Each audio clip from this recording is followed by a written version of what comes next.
जर मुलगी तुकाराम महाराजांना दिली होती तर तुकाराम महाराज गरीब असतील का? 700 एकर जमीन 65 लाखाची जागिरी वाटून दिली होती तुकाराम महाराजांनी. 65 लाख आजची करोडो किती आजची प्रॉपर्टीचा विचार करा तुम्ही. 700 एकर जमीन आणि देहू गावामध्ये नंबर 1 ची जमीन होती. महाराज सगळं प्रपंचावर तुलसी पत्र ठेवलं होतं. देवासाठी करुणी त्याग अवघा भोग त्याजीला तुकाराम महाराजांनी. आणि म्हणून प्रपंचावर तुलसी पत्र ठेवलं आणि या जगत कल्याणासाठी या जगताच्या हितासाठी पंचमवेद निर्माण करायला सुरुवात केली महाराज. पण म्हणतात ना जिथं पिकतं तिथं विकत नसतं. जोपर्यंत हयात आहे तोपर्यंत कळत नाही. गेल्यानंतर माणसाची किंमत कळते. गेल्यावर भावपूर्ण श्रद्धांजली वाहण्यापेक्षा आहे तोपर्यंत प्रेमाने वागलं पाहिजे. नाही तर महाराज मग बघा बऱ्याचदा असं होतं सासू सासरे घरात असलं की त्यांना खायला वेळेवर द्यायचं नाही. त्यांना मग नाही ते वातावरण नाही ती वागणूक द्यायची. आणि गेल्याच्या नंतर 10 पाहुणे जमले की सासरा लई चांगला होता सासू लई चांगल्या होत्या. मग आता काही उपयोग नाही. वेळ निघून गेल्याच्या नंतर काही उपयोग नाही बाबांनो. ते गेल्यावर भावपूर्ण श्रद्धांजली वाहण्यापेक्षा आहे तोपर्यंत सर्वांशी प्रेमाने वागा आणि जीवन जगत असताना त्या ठिकाणी चांगलं कार्य करा. बघा तुम्ही चांगलं कार्य केलं तर तुमचं नाव चांगलंच निघणार आहे. बघा कर्म करताना चांगलं कर्म करा. कारण इथे क्या भरोसा है इस जिंदगी का साथ देती नहीं ये किसी का. अरे किती दिवस जगायचा शत गणी देतो अर्धी रात्र खाय त्यामध्ये रोगक्षय बालत्व पीडा काय भजनासी उरले ते पाहेगा.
हमारे सावधान आशा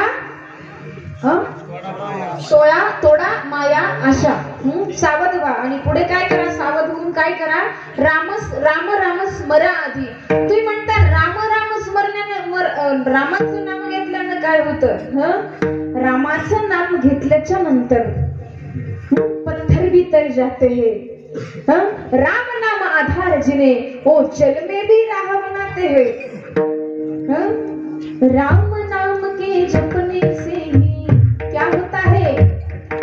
श्री राम जय राम दो अक्षर का प्यारा नाम. राम नाम के जपने से ही राम नाम के जपने से ही बन में सब बिगड़ेगा. जय जय राम जय श्री राम जय जय राम जय श्री राम. राम नाम के जपने से ही बन जाते हैं सब बिगड़े काम. म्हणून काय करा. राम नामाचं चिंतन करा. विठ्ठल विठ्ठल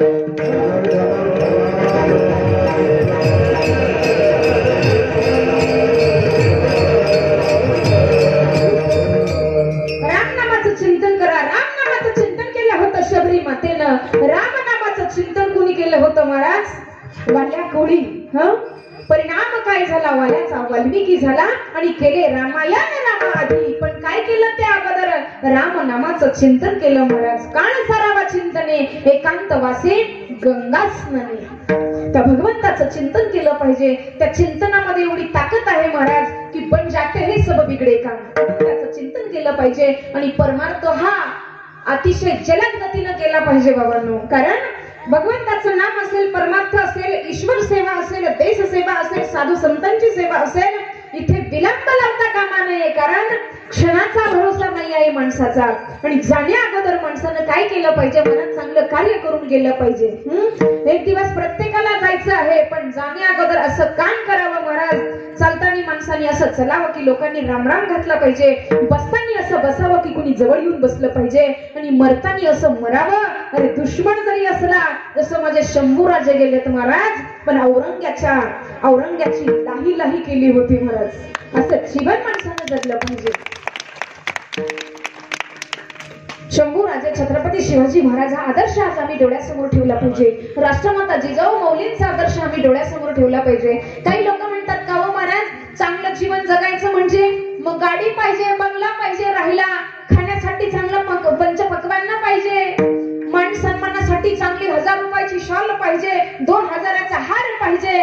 पण या ठिकाणी आमचे संत महात्मे सांगतात, आमची संस्कृती काय सांगते, अरे अच्छा जीवन जीने के लिए ना रहने के लिए घर चाहिए, ना घूमने के लिए कार चाहिए, ना मान सम्मान के लिए अच्छा उपहार चाहिए, अच्छा जीवन जीने के लिए तो मेरे हिंदू धर्म के प्रति अच्छे विचार होने चाहिए.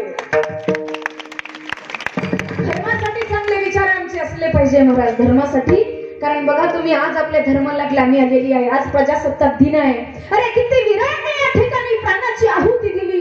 पुलवामा मध्ये जो फार मोठं जे किती मोठं कांड घडलं होतं महाराज, पण इथे काय होतं महाराज, अपने ही गद्दार होते हैं. भारत का कुछ नहीं बिगड़ा, दुश्मन की तलवारों ने भारत को बर्बाद किया है. भारत के ही गद्दारों ने बाबांनो, अपने ही अगर गद्दार नहीं होते तो पुलवामा में हमारे जवान कभी शहीद नहीं होते.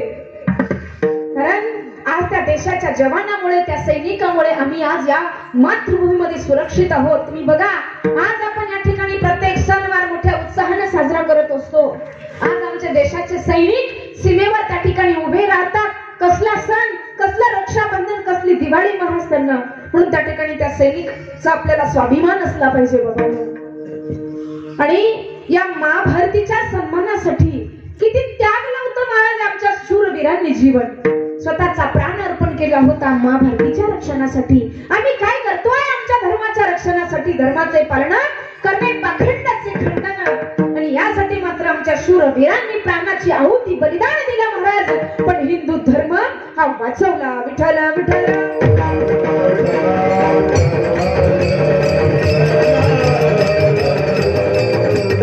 विषय आहे आपला रंगी रंगेरे श्रीरंगे, काय भुललासी पतंगे. तुम्ही म्हणता महाराज रंगी रंगेरे श्रीरंगे, श्रीरंग राहिला तुमचा बाजूला, तुम्ही हिंदवीच काढलं. पण आज हिंदवीला ग्लानी आलेली आहे. आणि त्या हिंदवी प्रति बोलणं आज ही नितांत आणि काळाची गरज आहे बाबांनो. बघा, रंगी रंगेरे श्रीरंगे काय भुललासी पतंगे. तुकाराम महाराज या ठिकाणी जीवाला उपदेश करतात की बाबांनो, इतर रंगामध्ये काय रंगता, त्या श्रीहरीच्या रंगामध्ये रंगा. तुम्ही प्रपंचामध्ये अडकला, हे माझं ते माझं, या रंगामध्ये तुम्ही रंगले. हे मायेचे रंग आहेत.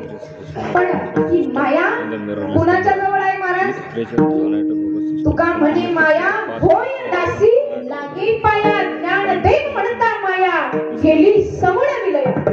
तुम्ही म्हणतात मग ज्ञानोबा संत होते, अरे देव ते संत निमित्त त्या प्रतिमा. हे भगवंताचे अंश आहेत. आणि भगवंताचे अंश काय केलं महाराज, भगवंताला संत आणि भगवंत यांच्यामध्ये बघा, भगवंत काय करतात आणि संत काय करतात. भगवंताने काय केलं महाराज, संतांनी काय केलं, संतांना लिहिले ग्रंथ, ग्रंथांनी दाखवला पंथ, आणि पंथांनी भेटवलं भगवंत. पण मग मेन पाया काय आहे, संत आहे. म्हणून त्या संतांची संगत केली पाहिजे. जीवन जगत असताना माणसानं संगत सुद्धा चांगल्याची केली पाहिजे. तुकाराम महाराज सुद्धा, महाराज तुकाराम महाराजांना स्वप्नामध्ये देखील, स्वप्नात येऊन बाबाजी सद्गुरू तुम्हा सर्वांना ज्ञात आहे प्रमाण, म्हणून त्या ठिकाणी स्वप्नामध्ये श्री गुरुचा अनुग्रह भेटला. आणि श्री गुरुचा अनुग्रह भेटल्याच्या नंतर त्या ठिकाणी काय झालं महाराज, तो परमार्थ सफळ झाला. जीवनामध्ये श्री गुरु असणं फार महत्वाचं आहे. तर बघा, अशा प्रकारे विषय आहे आपला श्रीहरीच्या रंगामध्ये रंगायचं. मग श्रीहरीच्या रंगामध्ये रंगल्याच्या नंतर तुम्ही म्हणता महाराज श्रीहरीच्या रंगामध्ये रंगल्याच्या नंतर काय होतं, आम्ही बाकीचे रंग सोडून द्यावा का, प्रपंच. काही म्हणतात खायचं प्यायचं कधी, आताच माळा घालायच्या श्रीहरीच्या रंगामध्ये रंगून जायचा, तर खायचा कधी मग आम्ही, प्यायचं कधी मग आम्ही? काही खायचं काही प्यायचं महाराज. आता मला सांगा ना, काही कोण खातं? कुत्र डुकरे काही खातात महाराज. माणसं नाही खात. माणसं शुद्ध शाकाहारी असतात. शाकाहारी हे माणसाचं जेवण आहे. मांसाहारी डुकऱ्यांचं कुत्र्यांचं नाही का. मग ती वृत्ती कशी बनत जाते महाराज. माणसाचा आहार कसा शुद्ध असला पाहिजे, सात्विक असला पाहिजे. तर त्या श्रीहरीच्या रंगामध्ये आपण ज्या रंगात रंगलो हे रंग फेल आहेत. जिथे तुम्ही गुरफटलात हे जे मायेचे रंग आहेत, मायेचे रंग आहेत. आणि या मायेच्या रंगातून जर बाहेर निघायचं असेल तर त्यासाठी तुम्हाला संतांची संगत करावी लागेल. तुम्ही म्हणता संतांची संगत करण्याची काय गरज आहे? तर संतांची संगत तुमच्या संत महात्म्यांनी काय केलं? तर आमच्या संत महात्म्यांनी अवच्छेद्य आणि अवच्छिन्न, अवच्छेद्य म्हणजे परमात्मा आणि अवच्छिन्न म्हणजे हा आत्मा, आणि या दोन्हीचं ऐक्य आमच्या साधू संतांनी साधलं होतं. का? कसं साधलं होतं? जे मधले अवच्छेदक होते, या अवच्छेदकाचा समूळ नाश केला होता महाराज. अवच्छेदक कोणते होते? मुक्ताबाई महाराज वर्णन करतात. अशा तृष्णा मनसा कल्पनेने घात केला या चौघी जणीने, वासना नंद चावटोनी धरिते गाला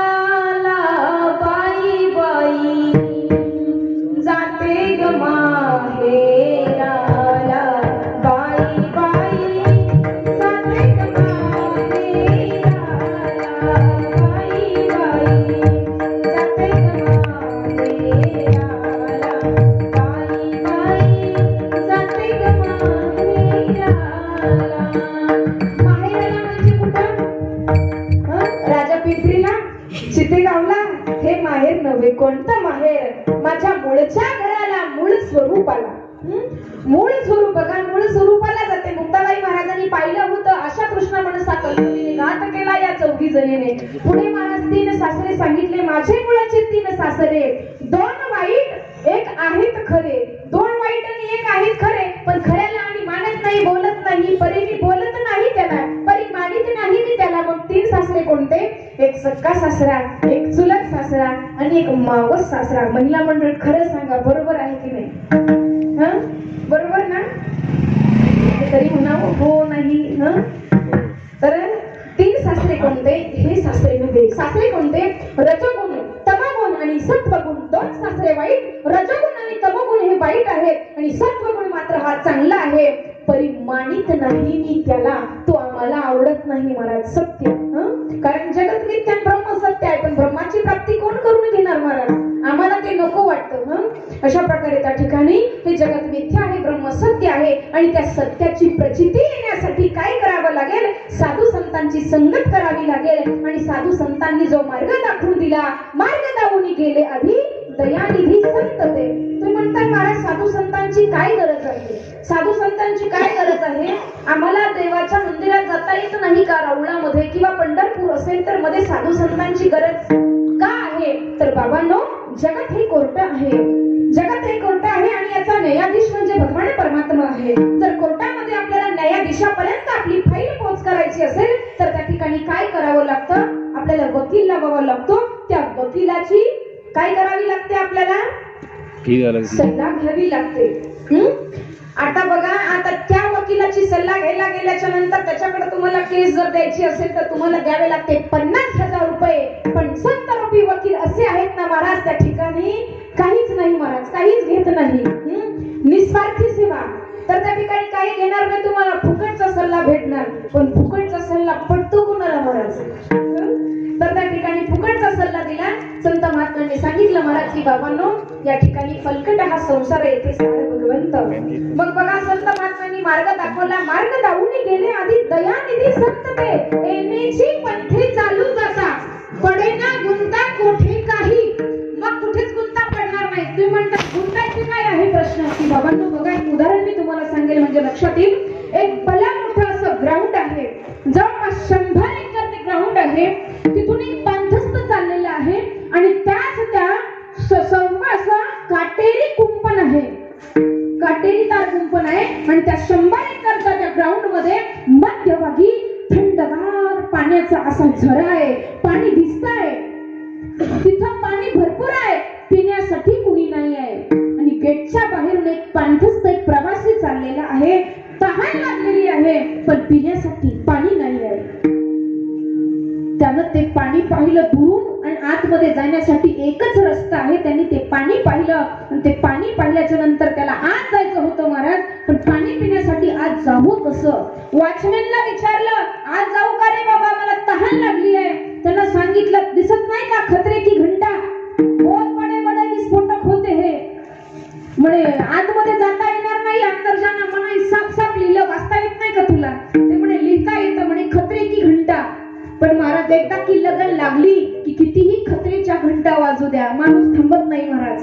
आणि त्यालाही अशी तहान लागली होती महाराज की काय करावं, पाणी तर दिसतंय, तिथपर्यंत पोहोचायचं आहे, लिहिलेलं आहे पूर्ण.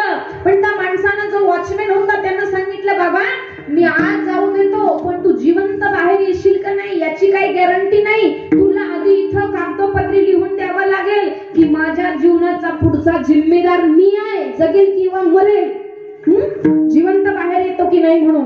असं त्यांनी महाराज लिहून घेतलं. मग हा पांढरस्त पाणी पिण्यासाठी एकच गेट आहे, त्या गेट मधून यानं आत प्रवेश केला आणि हात निघाला पुढे महाराज. तर पुढे जात असताना थोडासा असा पाऊस पडलेला होता, मंद मंद असा वारा वाहत होता आणि तो पाऊस पडलेला होता. आणि त्या पाऊस पडल्यावर याच्या अगोदर एक पांढरस्त त्या रस्त्याने गेलेला होता. रस्ता एकच होता जाण्यासाठी. आजूबाजूला जर पाय गेला, आजूबाजूला पाऊल पडलं तर सगळ्या खतरे की घंटा होत्या महाराज. मग त्याला जायचंय, तिथपर्यंत पोहोचायचंय, तो निघाला, पण जाऊ कसा? तर समोर त्याच्या अगोदर एक पांढरस्त गेलेला होता आणि त्याच्या पाऊल खुणा तिथे उमटलेल्या होत्या. प्रत्येक पाऊल खुण बघायचा, त्या पावलावर पाऊल टाकायचा आणि जात जात हळूहळू त्या पाण्यापर्यंत पोहोचला. थंडगार पाणी पिऊन तो पांढरस्त जेव्हा बाहेर आला त्यावेळेला त्याला वॉचमॅनने विचारलं, अरे तू चतुर आहेस, तू कसं काय गेला तिथपर्यंत, जिवंत कसा बाहेर आला? तर त्यावेळेला महाराज त्यांना सांगितलं, अरे माझ्या अगोदर एक पांढरस्त अगोदर गेलेला होता, त्याच्या पाऊल खुणा पाहिल्या आणि त्याच्या पाऊल खुणावर पाऊल ठेवत ठेवत मी तिथे गेलो तर मला थंडगार पाणी त्या ठिकाणी प्यायला भेटलं. अर्थात माझं सांगण्याचं तात्पर्य एवढं, संत महात्म्यांनी जो मार्ग दाखवलेला आहे त्या मार्गाने आम्ही जर गेलो तर कुठेच गुंता पडणार नाही. आणि थंडगार जसं त्या पांढरस्थाला पाणी भेटलं तसं आपल्याला या जगतामध्ये एकमेव स्थित असणाऱ्या त्या भगवान परमात्म्याच्या त्या तत्वाचं आपल्याला दर्शन झाल्याशिवाय राहणार नाही महाराज. पण कधी मार्ग दावून गेले आधी एवेची पंथे चालू राहता, त्या पंथाने आपल्याला चालू संताचे मार्ग, चालू संताचे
उन्हाचे मार्ग आडराणी भरले जग आणि उच्चिष्टाचा भाग उरला तो सेवू.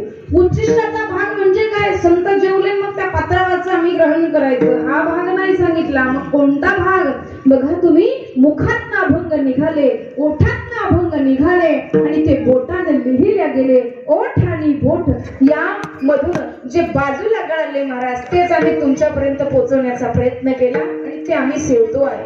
आम्ही महाराज मंडळी म्हणजे कसं आहे महाराज, पूर्वीची माणसं म्हणायचे ना, कडाकडाने चरणारी माणसं, तसं महाराज कडाकडाने चरताय महाराज. आणि जर सखोलात जर गेले ना महाराज तर त्या ठिकाणी काय तोड राहणार आहे. तर अशा प्रकारे बाबांनो, रंगी रंगेरी श्रीगंगे येण्याची पंथी चालू जातात. त्या संतांनी दाखवलेल्या मार्गाने आपण जायचं आहे. आपल्या थोरवीर पुरुषांनी जो मार्ग अवलंबला होता त्या मार्गाने आम्ही जायचंय. जो मार्ग दाखवला होता हिंदवीचा छत्रपती शिवाजी महाराजांनी, जो मार्ग दाखवला होता झाशीच्या राणीनं, जो मार्ग दाखवला होता अहिल्याबाई होळकरांना, जो मार्ग दाखवला होता संत सखूबाई, संत जनाबाई, संत बहिणाबाई, जगद्वंदनीय तुकाराम महाराज, नामदेव महाराज, या थोर पुरुषांच्या मार्गाने आपण जायचं आहे. संत तुळशीदासजी महाराज असतील बघा तुम्ही, कारण वैष्णव हा संप्रदाय अनादिकालापासून आहे. काही मंडळी म्हणतील वारकरी संप्रदायाचा पाया तर माऊलींनी रचला, मग 750 वर्षापूर्वी त्याच्या अगोदर महाराष्ट्रामध्ये वारकरी संप्रदाय अर्थात वैष्णव संप्रदाय नव्हता का? तर त्याही अगोदर वैष्णव संप्रदाय होता. त्याही अगोदर होता बघा तुम्ही संत कबीरदासजी महाराज, संत कबीरदासजी महाराज, मध्वाचार्यजी, त्याच्यानंतर गोस्वामी तुळशीदासजी, हेही वैष्णव संप्रदायातलेच होते. याही अगोदर वैष्णव संप्रदाय होता. मग महाराष्ट्रातील संतांची क्रांती काय आहे महाराज? तर आपण पुढे पाहू. तुम्ही म्हणतात तुम्ही काय एवढे मोठे अधिकारी आहात का, तुम्ही संतांची क्रांती बघायला गेले? बाबांनो, पण तरी सुद्धा आपण थोडासा हा विषय हाताळू. कारण बघा तुम्ही, एखादी नवीन मुलगी लग्न झाल्याच्या नंतर सासरी जाते, सासरी गेल्याच्या नंतर पहिल्यांदा चुलीवर स्वयंपाक करते आणि चुलीवर स्वयंपाक करत असताना त्या निखाऱ्यामध्ये अर्थात त्या विस्तवावर ज्यावेळेला ती भाकरी करत असते, भाकरी शेकत असते, भाकरी भाजत असते, तर त्या नवीन मुलीला भाकरी भाजत असताना चटका बसतो. त्याचप्रमाणे बुद्धिरूपी स्त्री अध्यात्म साधनेचा, अध्यात्म विद्येचा विचार करत असताना, अध्यात्म विद्येची साधना करत असताना तिला चटके बसण्याची दाट शक्यता असते महाराज. विठ्ठल विठ्ठल.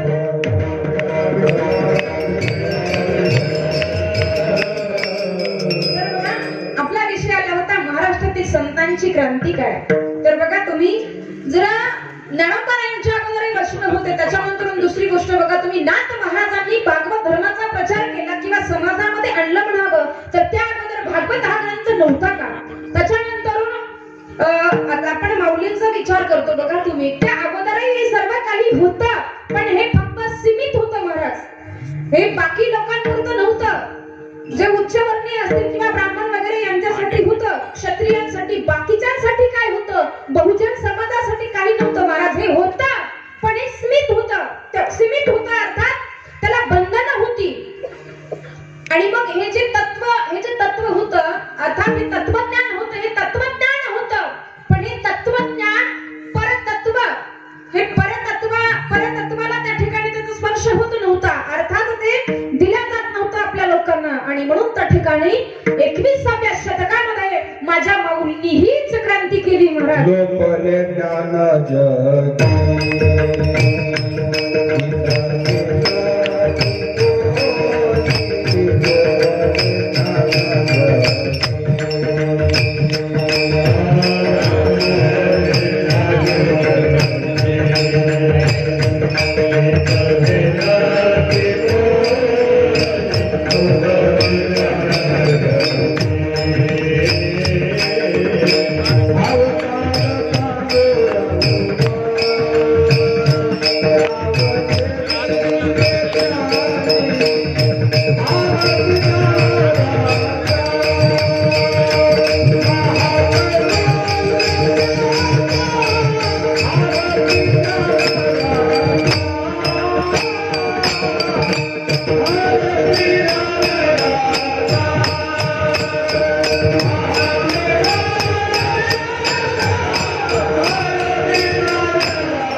बहुजन समाजापर्यंत, या सर्व समाजापर्यंत हे जे ज्ञान होतं ना महाराज, लोपले ज्ञान जगी ही तर नेनती कोणी, या समाजाचं आत्महित माझ्या ज्ञानोबरायांना पाहायचं होतं. म्हणून माझ्या ज्ञानोबरायांनी काय केलं महाराज, 21व्या शतकामध्ये अशी क्रांती केली महाराज की मराठीची हे नगरी ब्रह्मविद्येचा सुखानु करी. आणि मग मात्र सर्वांपर्यंत हे ज्ञान पोचावं म्हणून माझ्या माऊलींनी काय केलं महाराज, ज्ञानेश्वरी हा ग्रंथ निर्माण केला. आणि मग ज्ञानदेवे रचिला पाया, उभारले देवालया. ही क्रांती आमच्या महाराष्ट्रीय संतांनी केली. विठ्ठल विठ्ठल.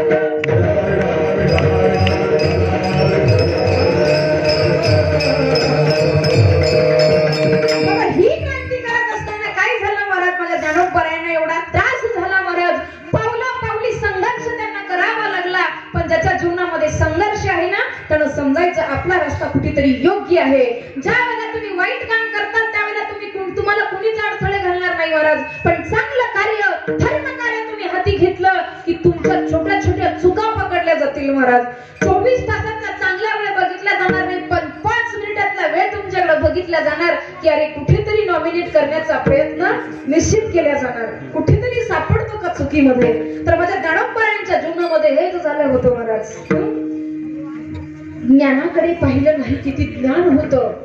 धर्म पंडित सर्वांना ज्ञात आहे. पैठण क्षेत्री दक्षिण काशी या धर्मपीठानं काय न्याय दिला महाराज, न्याय नव्हता हो, तो अन्यायच केलेला होता माझ्या माऊलींवर.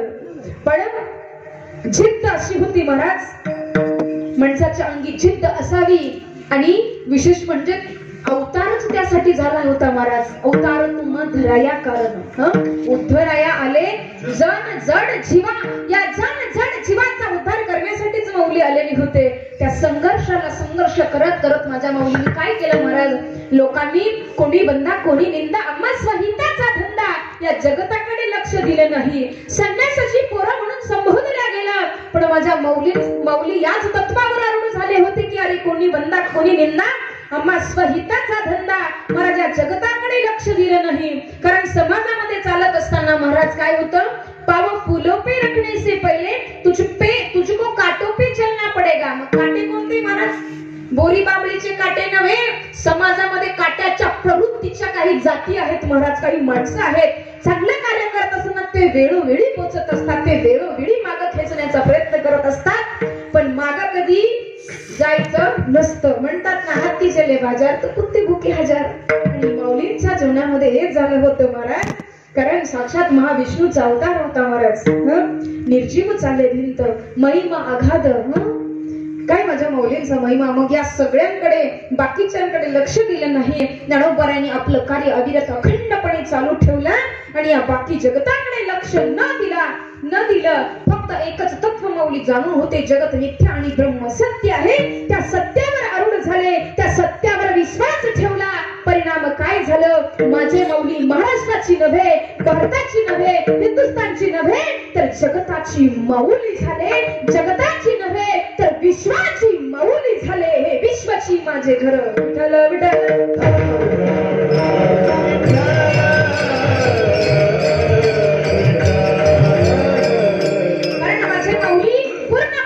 श्रीहरीच्या रंगामध्ये रंगले होते.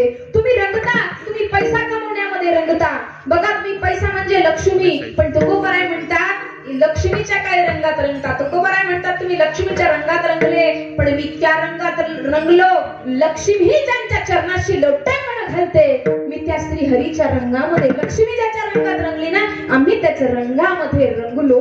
आणि तुम्ही सुद्धा काय करा बाबांना, बुडते हे जन न देखवे डोळा. म्हणून त्या ठिकाणी तुम्ही काय करा, या बाकीच्या रंगामध्ये रंगू नका. काय करा, त्या श्रीहरीच्या रंगामध्ये रंगा. अभंगाचा प्रथम चरण.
ठेवणे धरीसी अभिलाष जने.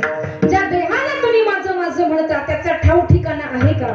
एका महात्म्याने एका वेदांती महात्म्याला विचारलं महाराज एका व्यक्तीला की तुझं नाव काय आहे? त्यांना सांगितलं माझं नाव रुद्र आहे. म्हणे रुद्र नाव आहे तुझं तुला आहे शरीराला आहे का आत्म्याला आहे? तो म्हणे हे काय रुद्र दिसू नका तुम्हाला? तो म्हणे महात्मा म्हटले दाखव ना मग रुद्र कुठे आहे? त्याने दाखवलं. हा काय रुद्र? म्हणजे हा तर गाल आहे. मग तो म्हणे हा काय रुद्र? म्हणजे हा कपाळ आहे. हा काय म्हणे रुद्र? अरे हा तर हात आहे. अरे ज्या नावाचा कुठे ठाव ठिकाणाच नाही, ज्याला कुठे त्याचा कुठे पत्ताच नाही महाराज, त्याची 3 चिमूट राख होणार आहे महाराज, त्याला तुम्ही माझं माझं म्हणता ते तुमचं आहे का? देह काळाचे धन कुबेराचे. येथे मनुष्याचे काय आहे? काय आहे माणसाचं? तरी माणूस मगरुरी नाही का? या ज्या देहाला तुम्ही माझं माझं म्हणता, ज्या देहाच्या जोरावर तुम्ही मगरुरी दाखवताना मगरुरी आहे ना असेल ना महाराज, त्यांनी गाथा पारायण करावं. माझ्या दणापारायणची ज्ञानेश्वरी वाचावी, माझ्या थोरवीर पुरुषांचं चरित्र वाचावं. नव्हेच एवढं जमलं तर गावातील तरुणांना संघटित करण्याचं काम त्यानं करावं महाराज. आणि हिंदू धर्माप्रती त्या युवकांच्या प्रत्येक युवकांच्या हृदयामध्ये एक नवचेतना निर्माण व्हावी अशी प्रेरणा दिली पाहिजे महाराज. कारण ज्या देहाला तुम्ही माझं माझं म्हणता याची एक दिवस 3 चिमूट राख होणार आहे. म्हणून कबीरदाजी महाराज म्हणतात मन लागो यार फकीरी में, मन लागो यार फकीरी में, आखिर ये तन खाक मिलेगा क्यों फिरता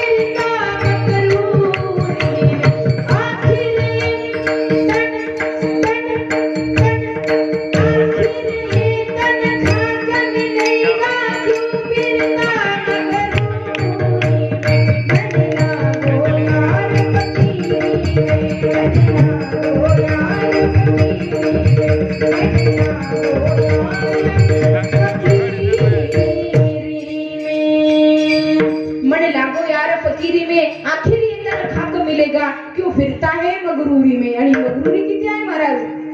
काही म्हणतात पैसा आहे, काहीला पैशाची मगरूरी असते, काहीला संपत्तीची मगरूरी असते, काहींना धनाची सोन्या नाण्याची मगरूरी असते. ज्याला वाटत असेल माझ्याकडे फार मोठं सोनं आहे, धन दौलत आहे, मला काही करायची गरज नाही, मला काय गरज आहे सप्ताहाला येण्याची महाराज, त्यांना आमच्या शांती ब्रह्म संत एकनाथ महाराजांच्या जीवनाचा थोडासा विचार करावा. जरा वाटत असेल महाराज, बघा तुम्ही काय काय मंडळी महाराज 5 तोळ्याची अंगठी घालून आमच्या महाराज लोकांसमोर येतात आणि तिथं ती गुरगुरी त्यांची सुरू होते महाराज. तिथे काही नम्रता नसते. तर सांगेल या ठिकाणी बाबांनो, ज्याला वाटत असेल माझ्याकडे सोनं आहे, ज्याला वाटत असेल माझ्याकडे 50 तोळे सोनं आहे, त्याला थोडासा विचार माझ्या नाथ महाराजांच्या जीवनाचा करावा. अरे एवढं सगळं असताना महाराज नाथ महाराजांच्या जीवनामध्ये हिंदवी प्रती आणि माँ भारतीच्या प्रती किती आत्मसन्मान त्यांचा जागृत होता हे या ठिकाणी सांगेल. बघा तुम्ही आपण प्रथमतः त्यांच्या संपत्तीचा विचार करू. ज्याला वाटत असेल माझ्याकडे 50 तोळे सोनं आहे, त्याने एकदा माझ्या नाथ महाराजांचं जीवन चरित्र हाताळावं. अरे जेवण केल्याच्या नंतर फुकायची पिकदाणी 4.5 किलो तीळ 4.5 किलो सोन्याची होती. याचं भान 25 तोळे सोनं असणाऱ्याला असलं पाहिजे. आणि एवढं असूनही अखंड त्या ठिकाणी पांडुरंग परमात्म्याची भक्ती अविरत चालू होते महाराज.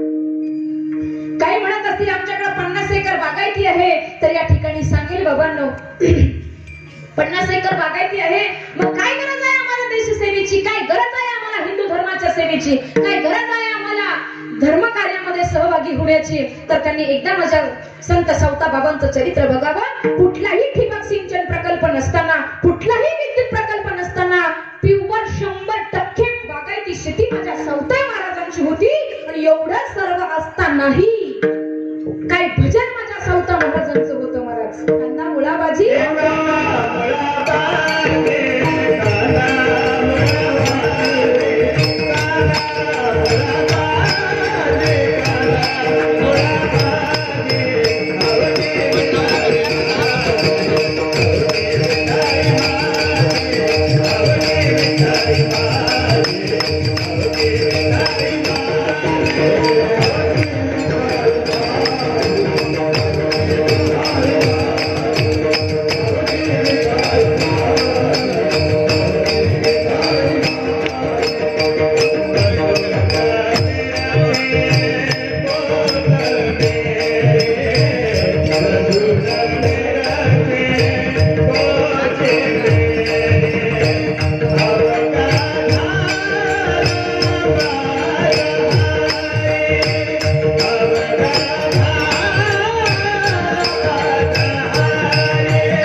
माझी. एवढी संपत्ती मला सर्व बागायती होतं, तरी सुद्धा एवढे मोठे बागायतदार असताना कांदा मुळा भाजी अवघी विठाबाई माझी. भाजीला मिठाई म्हणावं, चराचरामध्ये सर्वाभूती पाहे एक वासुदेव, पुसोनिया ठाव हंतेचा तोची संत साधू ओळखावा निका. ते ऐका मायाबद्ध या बोधावर संत सावता महाराज रूढ झाले होते. आणि माझ्या तुकाराम महाराजांचा जर जीवनाचा विचार केला महाराज, तर त्या ठिकाणी की त्या जीवनाला कुठे चॅलेंजच नव्हतं. प्रपंचाला तुलसीपत्र ठेवलं होतं, देव उभा मागे पुढे. उगवी कोडे संकट, भक्तावर आलेलं संकट विरसण्यासाठी भगवान परमात्मा तत्पर आहे. पण भक्त सुद्धा तेवढ्याच तत्परतेने भक्ती करणारा असला पाहिजे. नाही तर संकट आल्यानंतर, अंधार पडल्याच्या नंतर देवाचं नाव घ्यायचं आणि उजेड झाला की म्हणायचं मी कोणाला घाबरत नाही. अशी एवढे तत्पर भक्त नाही लागत महाराज. किती तत्पर असावे लागतात. रोम रोम पांडुरंग परमात्म्याचं चिंतन करत होतं. रोम रोम एवढी भक्ती झाली होती महाराज की ज्या वाटेनं तुकाराम महाराज जायचे त्या वाटेच्या मातीतनं विठ्ठल विठ्ठल ध्वनी ऐकू येत होता. एवढी लगन लागली पाहिजे आणि एवढं रंगून गेलं पाहिजे त्या श्रीहरीच्या रंगामध्ये. ज्या शरीराला तुम्ही माझं माझं म्हणता ते शरीर तुमचं नाही आहे. देह काळाचे, धन कुबेराचे. त्या मनुष्याचे काय आहे माणसाचं काहीच नाही आहे. एक दिवस या देहाची 3 चिमूट राख होणार आहे महाराज. भगवान शिवजीच्या जीवनाचा विचार करा. बघा तुम्ही, लोक इतका शृंगार करतात. अहो लग्नामध्ये तर एवढा शृंगार असतो, 5-5 हजाराचे पार्लरवाले बोलवल्या जातात. पण माझे भगवान शिवजी स्वतःच्या लग्नामध्ये देखील चित्ता भस्माच्या अंगाला फासलं होतं महाराज. ना कुठला मोतीहार होता, ना कुठलं लॉकेट होतं, ना कुठलं जॉकेट होतं. मुंड माळा गळ्यामध्ये घातलेल्या होत्या महाराज. सर्पाची मला गळ्यामध्ये होती आणि चित्ता भस्म अंगाला फासलेलं होतं. कारण शिवजींना सांगायचं होतं की अरे तुम्ही या देहाला कितीही सजवण्याचा प्रयत्न केला तरी सुद्धा एक दिवस या देहाची गावाच्या बाहेर स्मशानामध्ये 3 चिमूट राख होणार आहे. म्हणून त्या ठिकाणी चित्त भस्म अंगाला फासलं होतं महाराज. आणि काही नाही आहे आपलं, ज्याला आपण माझं माझं म्हणतो ते आपलं नाही आहे महाराज. तूनी जो कमाया है, तूनी जो कमाया है, दूसरा ही खाएगा, दूसरा ही खाएगा. खाली हाथ आया है, खाली हाथ जाएगा. खाली हाथ आया है, खाली हाथ जाएगा. तूने जो कमाया है वो दूसरा ही खाएगा. खाली हाथ आया जाना है तो काहो की काहे को मगरुरी करता है. विठ्ठल विठ्ठल.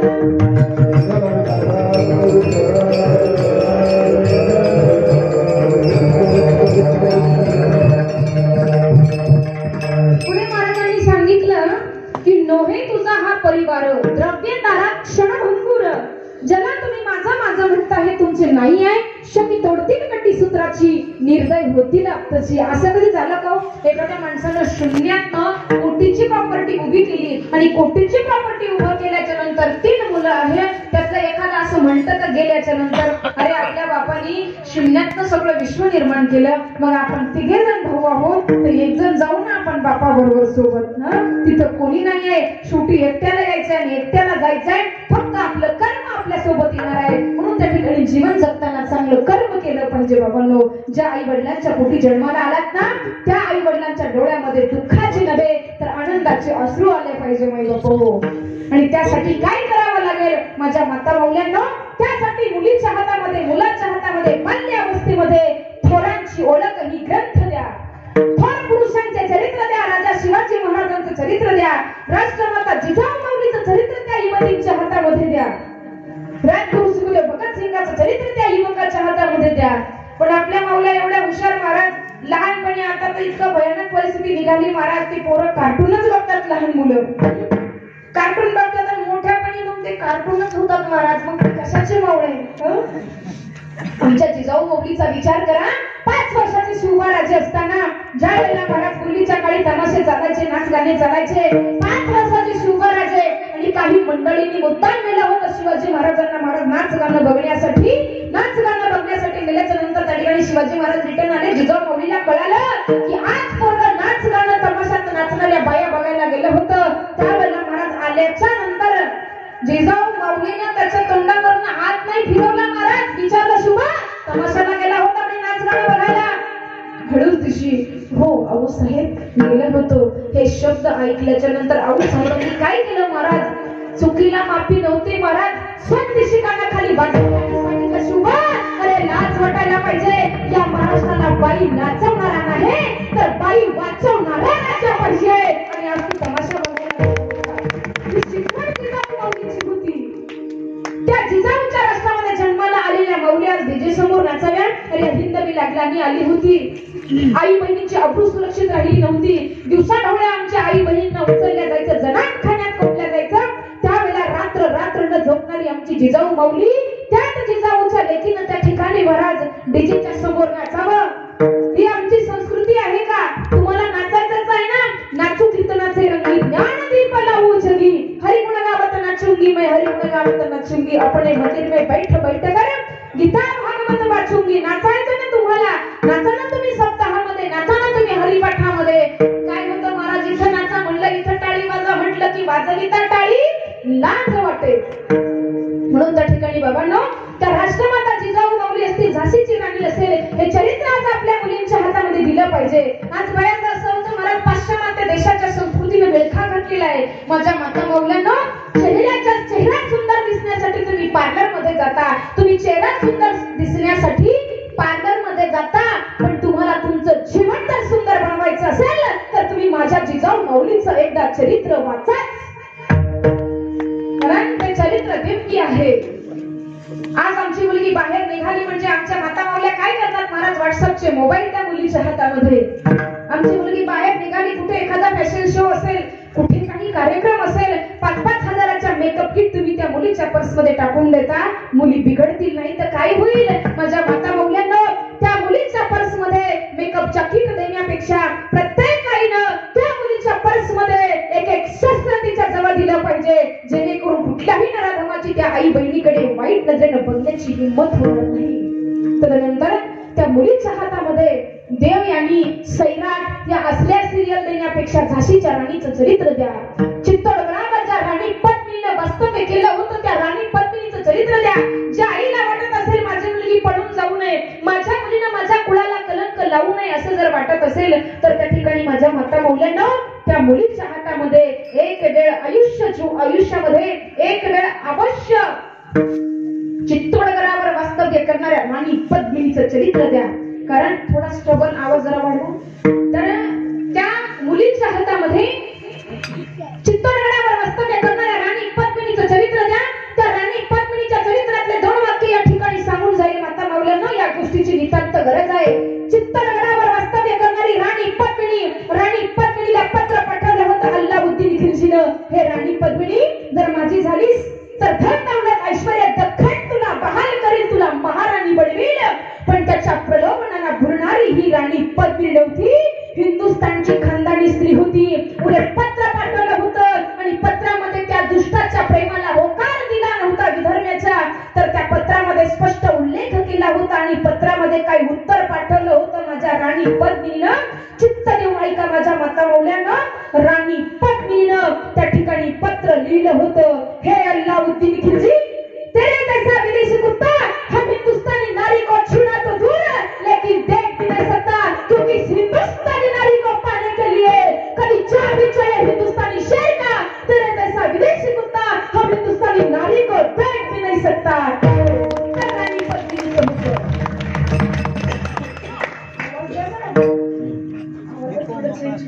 विठ्ठल विठ्ठल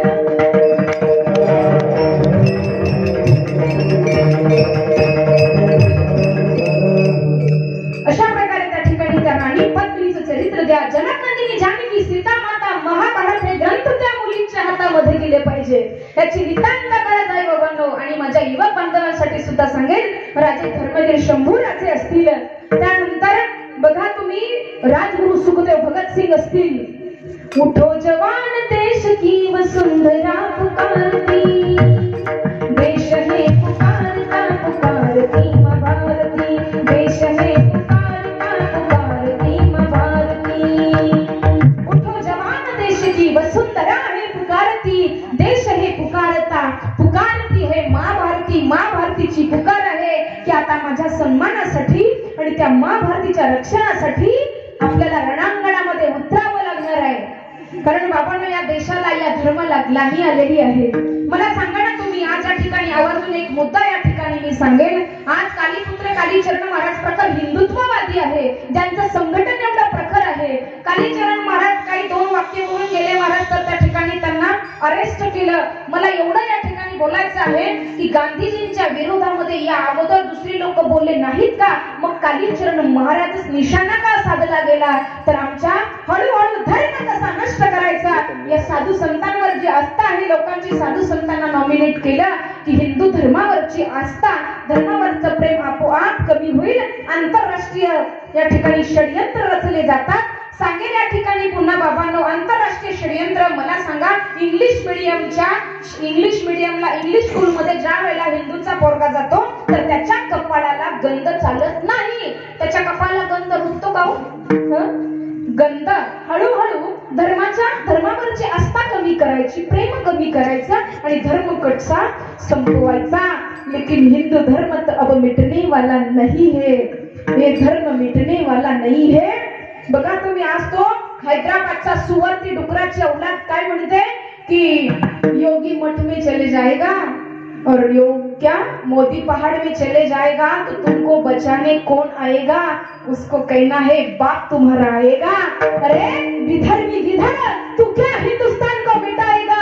हिंदुस्तान को मिटाने की भाषा करने वाले विधर्मी गिधरो, अरे आप क्या हिंदुस्तान को मिटाओगे? तुम्हारे बाप दादे आए थे हमारे हिंदुस्तान को मिटाने के लिए, तो मेरे थोरवीर पुरुषों ने इस मिट्टी में, हिंदुस्तान के मिट्टी में गाड़ दिए. विधर्मी गिधरो, आप क्या हिंदुस्तान को मिटाओगे? चाहे तो पूरी दुनिया मिट जाएगी, लेकिन हिंदुत्व और हिंदुस्तान को मिटने नहीं देंगे, क्योंकि गर्व से कहो हम हिंदू है, हिंदुस्तान हमारा है.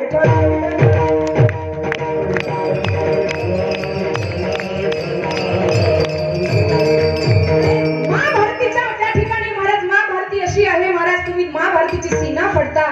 एक दाना टाकल्याच्या नंतर हजारो दाणे देणारी ती महाभारती आहे. आणि त्या महाभारतीमध्ये हिंदुस्थानमध्ये राहून तो विधर्मी गिधड ओवेसी म्हणतो की महाभारतीचा अपमान आहे महाराज वेळोवेळी. पण बाबांनो, त्या ठिकाणी आता मात्र त्यांना सडेतोड उत्तर देण्याची वेळ आलेली आहे की त्या ओबीसी साठी एकच बोलेल बाबांनो या ठिकाणी. त्यासाठी एकच बोलू कि दूसरों के टुकड़ों में पलने वाले कुत्ते, अरे आप क्या हिंदुस्तान को मिटाओगे? अरे हिंदुस्तान की टुकड़े करने की भाषा किया तो चाहे तो पूरा पाकिस्तान मिटने देंगे, लेकिन हिंदुस्तान के टुकड़े नहीं होने देंगे.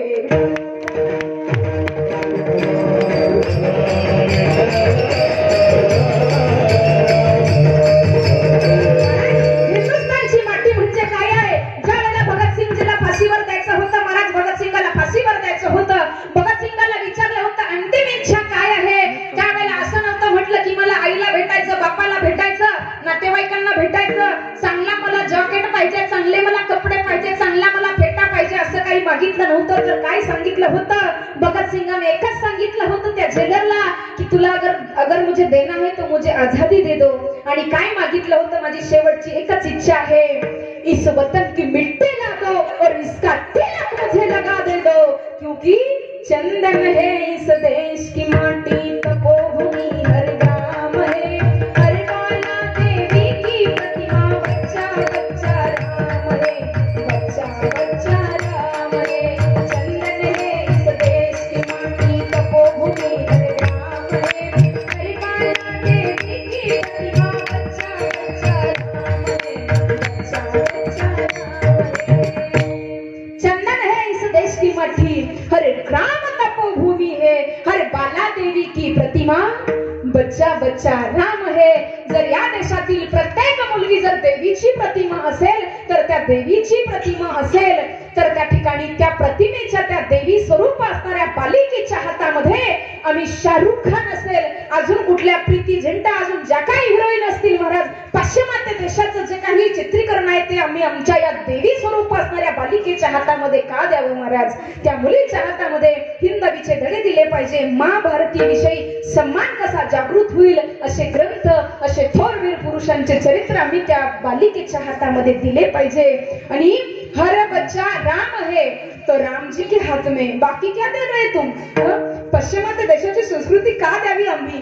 तर राम आहे करता ठिकाणी रामप्रभूंनी काय केलं होतं महाराज? गुरु ग्रह पठन गैर गुराई.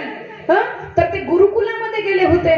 तुम्ही म्हणताल मग महाराज आम्ही काय इंग्लिश मीडियमला पोरं पाठवायची नाही का? निश्चित पाठवा, तुम्ही निश्चित पाठवा, पण तुम्ही मुलांना खूप शिकवा, पण शिक्षणाबरोबर त्याला अध्यात्माची जोड निश्चित असली पाहिजे. बाबांनो, विठ्ठल विठ्ठल.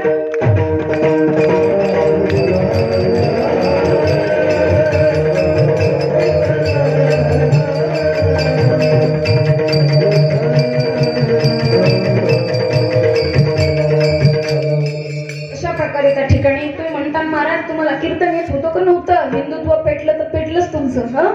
बाबांनो, विनोदाचा भाग सोडा, पण आज त्या विषयाची नितांत गरज आहे, कारण माझ्या धर्माला ग्लानी आलेली आहे. बाबांनो, अंतर एवढे षडयंत्र महाराज माझ्या धर्मावर एवढे आघात झालेले आहे, हिंदू सनातन सत्य धर्मावर, या ठिकाणी सांगून जाईल. मी कुठल्याही पक्षाची नाही, कोणत्याही पक्षाचं आम्हाला घेणं देणं नाही. आमचा एकच पक्ष, आमचा भगवंताच्या चरणावर लक्ष आणि हिंदू धर्माच्या अस्तित्वावर आमचं लक्ष. सांगेल या ठिकाणी बाबांनो, बघा तुम्ही धर्मावर किती आघात झाले होते. 1992 साली कारसेवक गेले होते बाबरी मस्जिद पाडण्यासाठी महाराज. त्यावेळेला बाळासाहेब ठाकरेंनी महाराज कुणीच म्हणत नव्हतं, तर त्या ठिकाणी जबाबदारी कुणी घेत नव्हतं किंवा ही मस्जिद कुणी पाडली. त्यावेळेला महाराज बाळासाहेब ठाकरेंनी सांगितलं होतं, मस्जिद कुणी पाडली? शिवसैनिकांनी पाडली असं जर म्हणत असाल तर तो माझा सार्थ स्वाभिमान आहे की माझ्या हिंदू लोकांनी, माझ्या शिवसैनिकांनी ती पाडली. तर या ठिकाणी सांगेल 1992 साली कारसेवक गेले होते बाबरी मस्जिद पाडण्यासाठी. तर बाबरी मस्जिद पाडण्यासाठी ज्या वेळेला आमचे कारसेवक गेले होते बाबांनो, मुलायमसिंह यादवची सत्ता होती उत्तर प्रदेशमध्ये. मला कोणत्याही सत्ता, कोणत्याही पक्षाचं घेणं देणं नाही, कारण कोणता पक्ष आम्हाला काही देत नाही महाराज. आमचं ज्याच्यावर लक्ष आहे तो पांडुरंग परमात्मा भरण पोषणाची सत्ता आहे. तर 1992 साली कारसेवक गेले होते बाबरी मस्जिद पाडण्यासाठी. शरयू नदीचा घाट महाराज तट पार करायचा, तर त्यावेळेला मुलायमसिंह यादव या गद्दारांनी फरमान काढलं होतं की जितने भी हिंदू मस्जिद पाडने के लिए आएंगे तो सीधा गोळीबार चलाओ और कत्ल करके शरयू में फेक दो. तर काय अवस्था असेल? अरे हिंदूचं काम करत असताना हिंदूची कत्तल करून शरयू मध्ये फेकत होते महाराज. गोळीबार चालवत होते त्या शरयू मातेमध्ये, रक्ताचे पूर वाहले होते. अयोध्यावासी जनतेचे काय हाल असतील बाबांनो, ज्यांनी हे प्रसंग पाहिले असतील, काय अवस्था असेल. मुलायमसिंह यादवच्या काळामध्ये हे झालं. त्यानंतर ज्या वेळेला माझ्या योगींचं राज्य आलं महाराज, उत्तर प्रदेशमध्ये योगींची सत्ता आली, तर परिणाम काय झाला?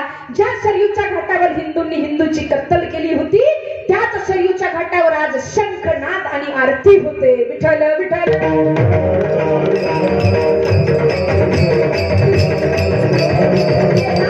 अयोध्या भूमी ही आमची भूमी आहे. रामललाची त्या ठिकाणी जन्मभूमी असताना, अरे आमच्या हक्काचं असताना सुद्धा विधर्मी गिधड्यांनी हिसकवण्याचा प्रयत्न केला होता बाबांना. अरे आमची हक्काची भूमी असताना आमचे राम प्रभू, अरे ज्यांनी कधी मर्यादेचं उल्लंघन केलं नाही, एक बाणी, एक वचनी, एक पत्नी असं जीवन ज्या माझ्या प्रभू रामरायाचं होतं, त्या माझ्या प्रभू रामरायाला एवढे दिवस महाराज त्या ठिकाणी अशा तंबूमध्ये राहावं लागलं. मंदिर निर्माण झालं नाही, म्हणून त्या ठिकाणी धर्मासाठी जीवन जगा. महागाई जर म्हणाल तर या ठिकाणी सांगेल, आज महागाईच्या विरोधात ओरड कराल तर पैसा आज नाही उद्या कमवाल, पण आज जर तुम्ही अफजल खाजल फाजल हातातून सत्ता गेली, अफजल खाजल फाजल जर झाले तर पुन्हा छत्रपती शिवाजी नाही, मग संभाजी महाराज तुम्हाला भेटणार नाही. आता ठरवा तुम्ही. आणि शहाण्या माणसाला इशारा काफी आहे. विठ्ठल विठ्ठल.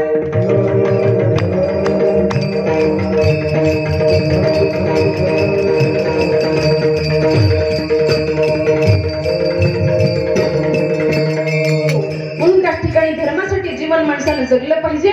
या ठिकाणी सांगेल बाबांना की ज्या शरीराला तुम्ही माझं म्हणता, या देहाची राख होणार आहे.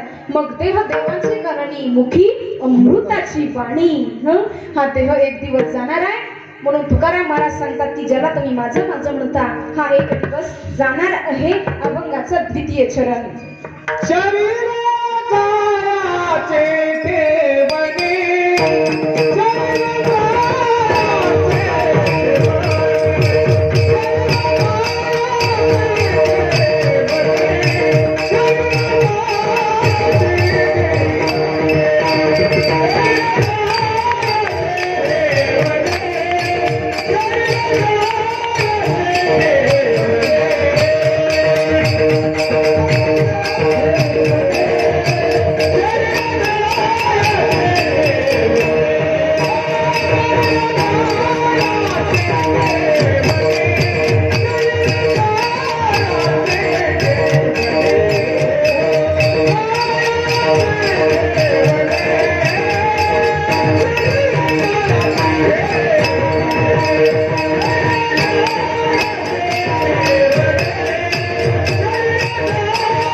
सुंदर आणि गोड गायन मौली शरीर जायाचे ठेवणे धरीशी अभिलाष जने.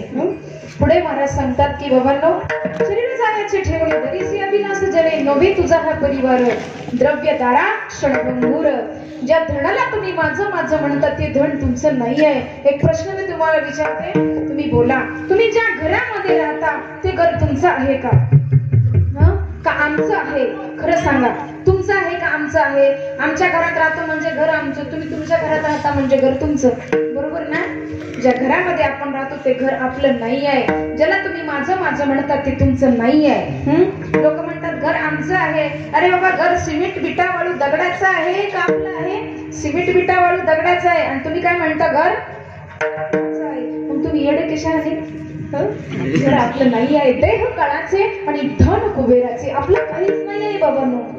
तुम्ही म्हणाल महाराज मग धन आपलं नाही, घर आपलं नाही, मग तुमचा काय विचार आहे? तुमच्या नावे करून द्यावं की काय? बाबांनो, विनोदाचा भाग सोडा.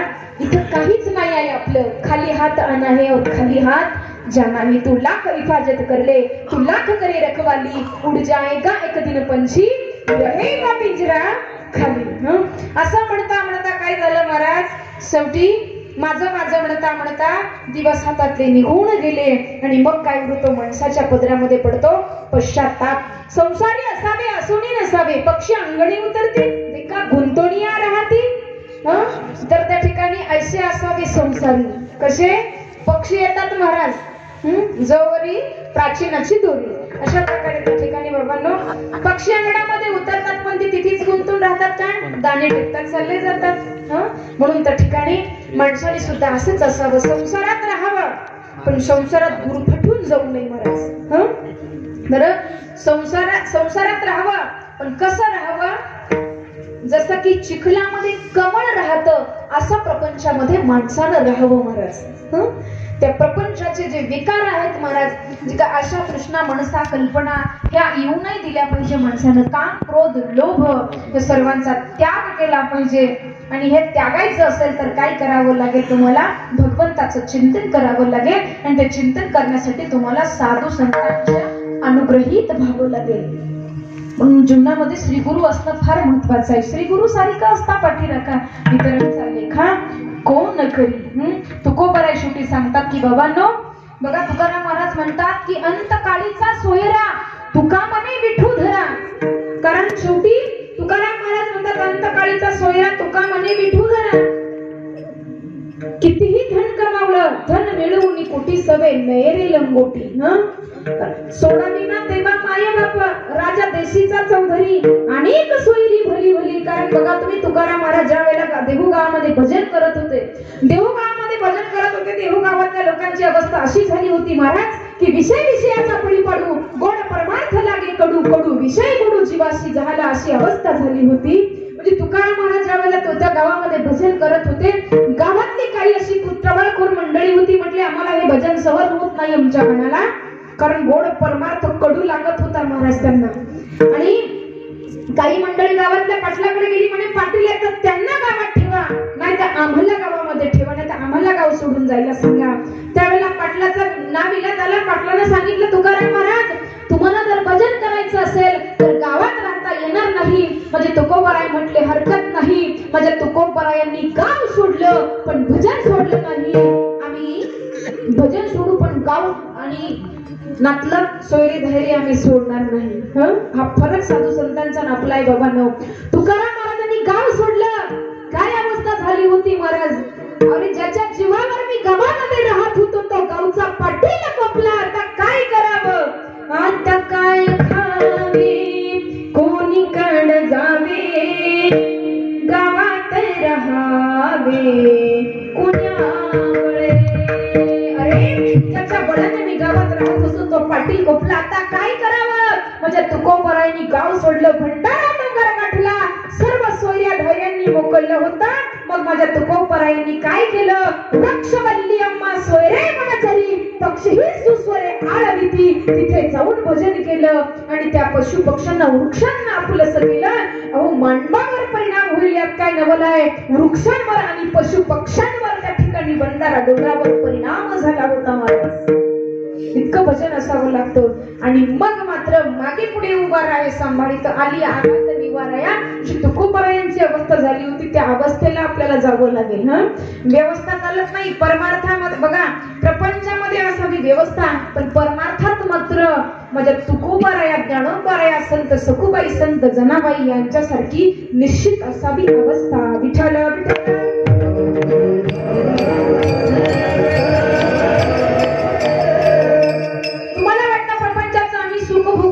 सुख भेटणार नाही. तुमची अवस्था कशी झाली एक उदाहरण मी तुम्हाला सांगेल म्हणजे लक्षात येईल. बघा मच्छीमार असतात. मच्छीमार काय करत असतो. तो जो गळ असतो मासे पकडायचा त्या गळाला काय करतो महाराज. जे शिदळ असतं ना ज्याला दवणा म्हणतात आपल्याकडे शिदळ म्हणतात. त्या शिदळाचे 2 तुकडे करतो. एक तुकडा त्या गळाला बांधतो आणि तो गळ असा पाण्यामध्ये सोडतो. कोण मच्छीमार. तुमच्या लक्षात येतं ना. तुम्हाला भाषा समजते ना पण माझी. तर मग त्या ठिकाणी तो मच्छीमार काय करतो. तो अर्धा बांधलेला शिदळ तो दवणा असा पाण्यामध्ये सोडतो आणि पाण्यामध्ये सोडल्याच्या नंतर मासा काय करायला लागला. त्या दवण्याला गिळण्यासाठी खाण्यासाठी मासा पुढे येऊ लागला. तर त्यावेळेला त्या दवण्यानं त्या शिदळाने त्याला उपदेश केला. शिदळ त्याला काय म्हणतो आहे. मत मत मेरे लिए मैं आधा हुआ तेरे लिए अगर तू आएगा मेरे लिए तो बाहर खड़ा है तेरे लिए. अरे तू जर आला ना मला खाण्यासाठी तर तुलाही खाणारा बाहेर उभा आहे. तुम्ही प्रपंचामध्ये गोरफटलात ना. तुम्ही प्रपंचामध्ये सुख भोगण्याचा प्रयत्न करता. सुख तुम्हाला भेटणार नाही पण दुःख मात्र समोर उभं आहे. आणि काळ देखील काळ घडोघडी याची वाट पाहे अजून किती आहे अवकाश. म्हणून त्या ठिकाणी इथे गुरफटत बसू नका. सार असणारा तो भगवान परमात्मा अंतकाळीचा सोयरा कोण असेल तर तुकोबराय म्हणतात की तुका म्हणे विठू धरा. त्या भगवंताचं चिंतन करा. आणि त्याचं चिंतन केल्याच्या नंतर त्या ठिकाणी चिंता वाहणारा तो भगवान परमात्मा आहे. तुम्ही म्हणतात तुकोबरायांची चिंता वाहली का. एक उदाहरण मी आपल्या समोर ठेवले म्हणजे लक्षात येईल. तुकोबरायांची चिंता तर वाहली पण तुकोबरायांच्या परिवाराचीही भगवंताने चिंता वाहली. बघा तुम्ही ज्या वेळेला तुकाराम महाराज भंडारा डोंगरावर भजन करायला जायचे. भंडारा डोंगरावर भजन करायला जायचे तर त्यावेळेला काय होतं महाराज. तुकोबरायांच्या पत्नी एवढ्या एकनिष्ठ होत्या महाराज. माणसानं जीवनामध्ये एकनिष्ठ असावं महाराज नाही का. तर त्या ठिकाणी धन्य धन्य पतिव्रता तिची देवावरी सत्ता. महान पतिव्रता होत्या महाराज. तुकाराम महाराज भजनासाठी निघाले. भजनासाठी निघाल्याच्या नंतर त्या ठिकाणी पत्नी काय करत होती महाराज. तुकाराम महाराज भंडारा डोंगरावर गेल्याच्या नंतर पत्नी काय करायची. स्वयंपाक तयार झाला की त्या ठिकाणी लेकरं मागा पुढे खेळायची आणि लेकरं खेळत खेळत त्या ठिकाणी बाईसाहेब निघायच्या महाराज. देहू गावाच्या गावेशी पर्यंत आल्या की परस मधून मोबाईल काढायला लावायच्या की तुम्ही कुठे बसलेला आहात म्हणून. असा विषय नाही बाबांनो. म्हणजे त्यावेळेला मोबाईल होता का. कोणता मोबाईल होता बघा तुम्ही. आज तुम्ही मोबाईलचे जर 10 अंक दाबले आणि हिरवं बटन दाबलं. हिरवं बटनच दाबलं नाही आणि फोन जर कानाला लावला तर फोन लागल का. रिंग जाईल का नाही जाणार. मग माझ्या जिजाबाई काय करायच्या. 5 ज्ञानेंद्रिये आणि 5 कर्मेंद्रिये आणि 11वं मन. कारण अर्जुना तू म्हणा ह्याची करी माझी नाही भजनी प्रेम धरी. आणि 11व्या मनाचं बटन दाबून झाल्याच्या नंतर आपण जसा फोन कानाला लावतो तसे आमच्या जिजाबाई 5 ज्ञानेंद्रिय 5 कर्मेंद्रिय ताब्यामध्ये होते महाराज. आणि 11व्या मनाचं बटन दाबून झाल्याच्या नंतर तुम्ही जसा फोन कानाला लावता असं आमच्या जिजाबाई कान जमिनीला लावायच्या. तर ज्या वाटेने तुकाराम महाराज गेलेले असायचे त्या वाटेच्या मातीतनं विठ्ठल विठ्ठल रिंगटोन ऐकू येत होती. तरी काही आडव्या क्वालिटीची म्हणतील मातीतून कुठं विठ्ठल रिंगटोन ऐकू येत होती का? अरे बाबांनो, केव्हा ऐकू आली? शांतीचा डिस्प्ले टाकला, वैराग्याची रेंज मिळू दिली, भक्तीची चार्जिंग केली आणि नामाचा बॅलन्स टाकला तर मातीत नाही विठ्ठल विठ्ठल रिंगटोन ध्वनी ऐकू आला होता. त्याच्यानंतर कळालं की आज माझे धनी माझे मालक या रस्त्याने गेलेले असावे. त्या मातीच्या वाटेतलं त्या मातीतलं विठ्ठल हा ध्वनी ऐकायला आला आणि जिजाबाई पुढे निघाल्यावर काय झालं? भंडारा डोंगर, अर्धा डोंगर रस्ता पार झाला आणि अर्धा रस्ता राहिल्याच्या नंतर काय झालं महाराज? जिजाबाईंच्या पायामध्ये काटा मोडला होता महाराज. जिजाबाईच्या पायामध्ये काटा मोडल्याच्या नंतर त्या ठिकाणी काय अवस्था झाली? पायात काटा घुसला महाराज, वरतून निघाला, बळबळ बळबळ रक्त वाहू लागलं, अतिशय वेदना पायाला होऊ लागल्या. पण ज्याचा सखा हरी त्यावरी विश्व कृपा करी. माझ्या प्राणप्रिय परमात्म्याला प्रश्न पडला होता, अरे माझ्या भक्ताची आणि माझ्या लेकराची पत्नी आहे, मला तिथे जावं लागेल. पण माझ्या पांडुरंग परमात्म्यानं काय केलं? गरुडाला सांगितलं, गरुडा आता बंद करा म्हणले सगळ्या पंढरपूरच्या वाट्यानं. आधी भंडारा डोंगर गाठा महाराज. भंडारा डोंगरावर आले, असं गुराख्याचं लहान लेकराचं रूप धारण केलं होतं आणि त्या ठिकाणी आले आणि त्या आई साहेब मी काढतो ना तुमच्या पायातला काटा. आई साहेब म्हणतात, अरे बाळा फार वेदना होतात, फार मोठा काटा आहे रे, आर पार गेला बाळा, तुला कसा रे काढता येईल, तुला जमल का? बाळांना सांगितलं, अगं आई आजपर्यंत लई मोठमोठ्यांची काट काढली म्हणे, हा तर माझा डाव्या हातचा खेळ आहे. महाराज असा अलगद पाय धरला आणि हळूच काटा बाहेर काढला तर माझ्या परमपित्या परमात्म्याच्या करकमलाचा स्पर्श झाल्याबरोबर रक्तस्राव बंद झाला आणि वेदनाही बंद झाल्या. महाराज कृपादृष्टी न्याहाळीले आणि मग मात्र जिजाबाई म्हणतात, बाळा किती सुंदर तू काठा काढलास, मला थोडी जाणीव झाली नाही. खरंच रे बाळा, नाव काय रे बाळा तुझं? त्यावेळेला महाराज नावही सांगितलं. आई माझं नाव का? माझं नाव आहे विठोबा पाटील. कोणत्या गावचा रे बाळा तू? आई सगळं सांगत बसू का तुला? काटा तर काढून घेतला, नावही विचारते, पत्ताही विचारते. त्यावेळेला महाराज सांग ना बाळा पण तू कुठे राहतो? तर उत्तर दिलं महाराज, भीमागिरी एक वसविले नगर, नाव तयाचे पंढरपूर आणि त्या पंढरपूरचा विठोबा पाटील आहे मी. त्यावेळेला जिजाबाईने सांगितलं, काय विठोबा पाटील, माझ्या मालकाला वेळ लावणारा तूच का? हो आई, थांब तुझ्या पायावर दगड घालते. देव पुढे जिजाबाई पाठीमागं थांब. अरे 65 लाखाची जागिरी गेली, 400 एकर जमीन गेली, पोटचा गोळा करता गेला तेव्हा तुला दया नाही आली आणि आता मात्र त्या ठिकाणी आलास तू काट काढण्यासाठी. महाराज भगवंत पुढे जिजाबाई पाठीमागं. बघा तुम्ही जिजाबाईच्या पायातला काटा का काढला महाराज पांडुरंग परमात्म्यानं? कारण तुकोबारायांची भक्ती तशी होती आणि जिजाबाई सुद्धा अधिकारी स्त्री होत्या. कारण स्त्री ही कुठल्याही क्षेत्रात कमी नाही आहे आणि स्त्रीचा सन्मान त्रेता द्वापार पाठीमागच्या युगामध्ये स्त्रियांचा सन्मानच झाला महाराज. कलियुगामध्येच कुठेतरी स्त्रियांचा अपमान होताना दिसतोय बाबा. वेद अध्ययन करणाऱ्या गार्गी मैत्री होत्या. इथे कीर्तनाला सुद्धा वेरत होतो, पण त्या बाबतीत आम्ही काही म्हणणार नाही कारण बऱ्याच वेळा आमचीच मंडळी त्याला अपवाद ठरतात. या ठिकाणी आवर्जून सांगून जाईल की कीर्तनाच्या स्टेजवर उभं राहताना असं उभं राहावं की लोकांच्या मनामध्ये वैराग्यच निर्माण झालं पाहिजे तुमच्याकडे बघून बाबा. अशा प्रकारे त्या ठिकाणी आमच्या जिजाबाईच्या पायातला काटा काढला. जिजाबाईंच्या पायातला का काढला काटा? तर जिजाबाईच्या अंगामध्ये नव्हता कुठलाही प्रकारचा ताठा. जिजाबाईजवळ होता पतीच्या सेवेचा साठा आणि मग जिजाबाई पतीच्या भजनाचा आणि पतीच्या सेवेचा होता साठा आणि मग जिजाबाईच्या पायात मोडला काटा. मग देवानी गरुडाला सांगितलं, गरुडा बंद करा आता सगळ्या पंढरपूरच्या वाटा, आधी भंडारा डोंगर गाठा आणि मग देवानं भंडारा डोंगर गाठून जिजाबाईच्या पायातला काढला काटा. तुम्ही म्हणता जिजाबाईच्या पायातला काढला काटा, मग जिजाबाई देवाला प्रेमाने करते, देवा टाटा. तर त्यावेळेला महाराज तुम्ही म्हणता आमच्या पायातला काटा, आम्हाला कशाचा आला टाटा? तुम्हाला बी टाटा तुमचा बी काढील काटा. पण तुम्ही काय करा, वारकऱ्यासाठी चपात्या लाटा, विठाला विठाला.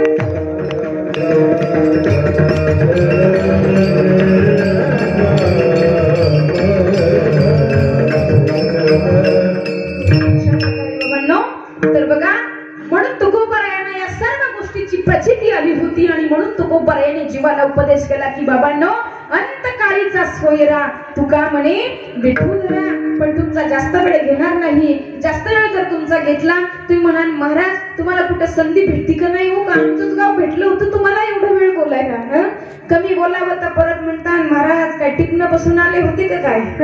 चला विनोदाचा भाग सोडा, जास्त वेळ तुमचा घेणार नाही.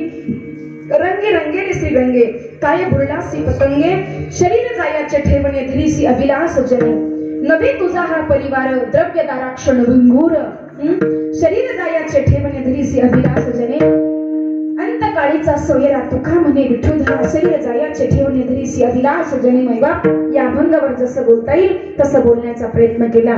जर काही चुकीचं बोलली असेल तर मज पामर आहे काही थोरपण, पायीची वाहन पायी बरी, आपल्या पायातली चप्पल तुटल्यानंतर आपण त्या चप्पलीची शिलाई करता, तसंच बोलता बोलता ही चप्पल कुठे तुटली चुकली असेल तर आपल्या जवळ क्षमावती धाग्याने या चप्पलीची शिलाई करा. सर्व ज्ञानी गुणी महाराज मंडळींनी उत्कृष्ट अशी साथ दिली. सर्वांना खूप असे धन्यवाद. या ठिकाणी जाता जाता सांगेल, भगवंताची सेवा करा, आपलं काहीच नाही आहे. गीतेमध्ये भगवंत सांगतात की यदादित्य गतम तेजो जगत भासयते खिलम यत् चंद्रमसी यच्चाग्नो तत्तेजो विद्धि मामकम. सूर्याचा प्रकाश, चंद्राचा प्रकाश सुद्धा हे सर्व भगवंताचंच आहे महाराज. आपलं काय आहे, देता देव विता नेता नेवता. म्हणून त्या ठिकाणी धर्म कार्य करा. देवाने जर त्या ठिकाणी तुम्हाला 24 तासाचा वेळ दिला तर त्यातला 1 तास वेळ तुम्ही हा भगवंताच्या नामस्मरणासाठी, धर्म कार्यासाठी आणि भगवंताच्या कार्यासाठी हा दिलाच पाहिजे. त्याच्यानंतर भगवंतानं जर आपल्याला धन संपत्ती, काही लोक म्हणतात सत्तामध्ये आम्ही 11,000ची पट्टी फाडली, महाराज 11,000ची पावती फाडली, तुमचं आहे काय, तुम्ही तुमचंच त्याच त्याला देतो आहे आपण, आपलं काय आहे महाराज. म्हणून त्या ठिकाणी धर्म कार्यासाठी आपण देत चला, कारण देवाच्या कार्यासाठी जर 2 हातानं दिलं तर 1000 हातानं देणारा तो भगवान परमात्मा आहे. दान केलं पाहिजे माणसानं. बघा तुम्ही, प्रपंचरूपी धरण आहे, या धरणामध्ये इतकं संपत्ती असेल, इतकी संपत्ती असावी महाराज तुमच्या घरामध्ये, इतकी संपत्ती असावी, मी तर सांगेल एवढी संपत्ती असावी की एकाच्या गळ्यामध्ये 50 तोळ्याचं लॉकेट असावं, एकेकाच्या घरात 5-5 किलो सोनं असावं. पण एवढं सगळं असताना त्याला कुठेतरी धर्मरूपी दरवाजा असला पाहिजे, जेणेकरून त्याला कीड लागणार नाही आणि आपत्ती आल्याशिवाय राहणार नाही. बरोबर, म्हणून धर्म कार्य करा. आता मात्र जास्त वेळ तुमचा देणार नाही. झालेली सेवा याच ठिकाणी थांबूया. बस भगवंताकडे जाता जाता एकच प्रार्थना करू, तुमचा हा चालत असलेला अखंड हरिनाम सप्ताह हा उत्तर असाच वाढत जाऊ.